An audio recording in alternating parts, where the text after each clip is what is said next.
High বন্ধুরা, good evening. দেখো কীরকম মেঘ করেছে, মনে হয় আকাশ ভেঙে পড়বে, তার সাথে বাজ পড়ছে, আবার বৃষ্টি হচ্ছে।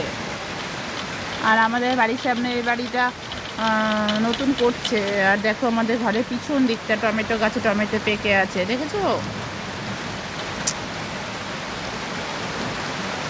টমেটো গাছে টমেটো পেকে আছে। আর কীরকম বৃষ্টি হচ্ছে দেখো, আর কি মেঘ আকাশে, প্রচণ্ড পরিমাণে মেঘ।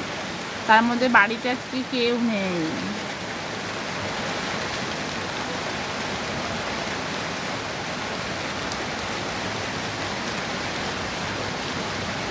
আর কার কার জায়গায় বৃষ্টি হচ্ছে সেটা বলো তোমরা।